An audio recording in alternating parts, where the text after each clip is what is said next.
Samsung Galaxy Tab A8, literally $230 for a brand new Samsung tablet in 2022. We're talking 10.4-inch screen, S Pen support, big power claims, and get close, expandable storage. All in this package. But is that too good to be true?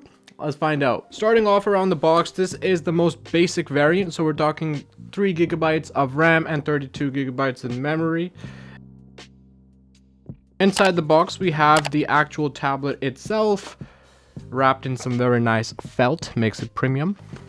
We have a quick start guide, and we have this 15-watt charger, which guys do not use, okay? It's garbage. Now, just holding the tablet right now, it feels extremely solid. Around the tablet, we have 4 speaker holes, so that's a lot of speakers. We also have a peculiar earphone jack. That's so weird to say now, earphone jack, but yes, ladies and gentlemen, there is an earphone jack on this. There's a microphone up top, 1 camera in the front, obviously a pretty obvious camera in the back. We have some Samsung branding going on as well. But overall, very rigid. We have an aluminum casing all on the back, which gives it a very premium feel. Obviously a glass front, and this very thin plastic bezel that goes all around the sides, connecting the 2 materials. So now let's get into the big 5 features that make up this $230 price tag. The very first thing that stands out is this gorgeous display. Wow, that just popped like crazy. Now, we are looking at an LCD display, so this isn't an AMOLED like some of Samsung's other devices, but it's still a Samsung display.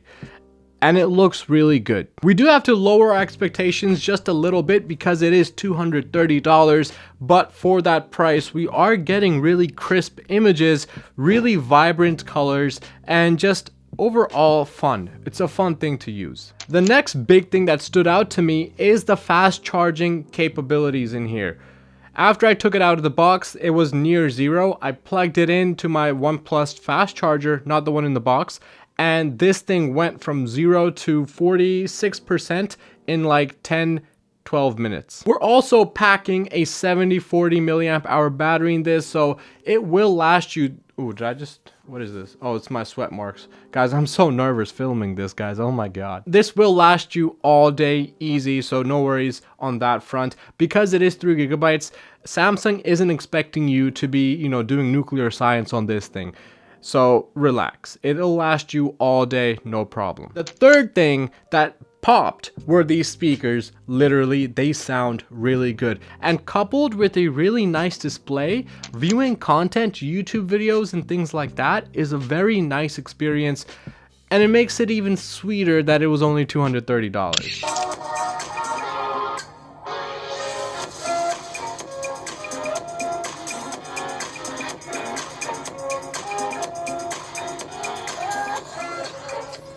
Now let's get into some of the negatives with number 4, multitasking. Now Samsung does claim its multitasking prowess, but it doesn't really deliver like some of the other Samsung products do. You can run 2 apps at the same time using split screen, but they will start stuttering and you will feel it. Even with the 4 GB RAM version, you are gonna feel a little bit of lag and slowdown, especially if you have 2 apps like Chrome and YouTube running side by side. You're gonna feel that heavy.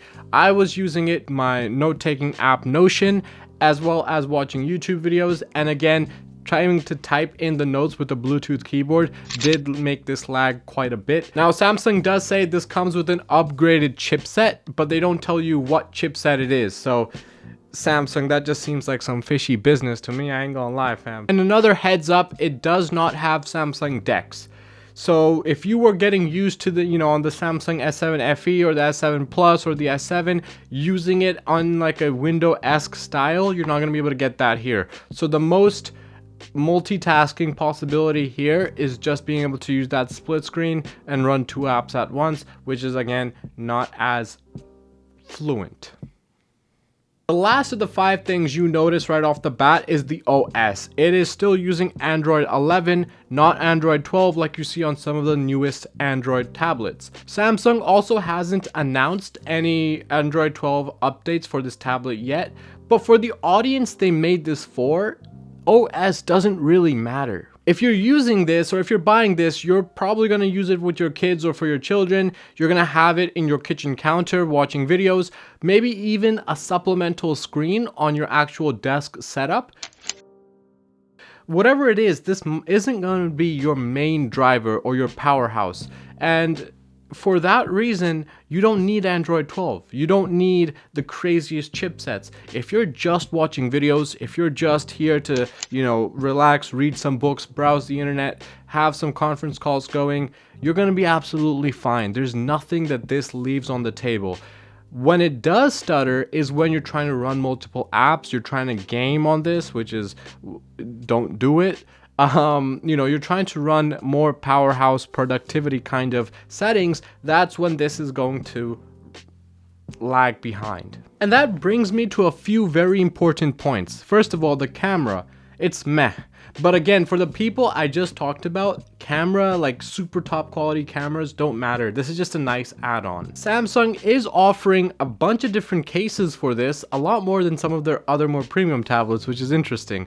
So definitely check those out as well. It's all over their website. But I'm still glad that they made this tablet, even though it's not, super productivity focused. The fact that there is space for products like these as well, products that aren't always supposed to be the nth tier.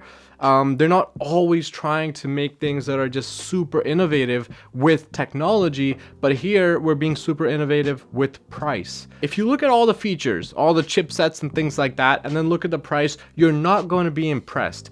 But if you look at the price and then look at this experience that you get for this price in 2022, there is something to be impressed about. That is pretty cool that for $230 you're getting a very solid machine for what it's built for. So would I buy this? Personally, not, because I'm not generally one for smaller screens. I mean, I have the S7 Plus and that's a 12.4 inch screen. So I really do like the bigger screens. I like the powerhouse because that's my primary device.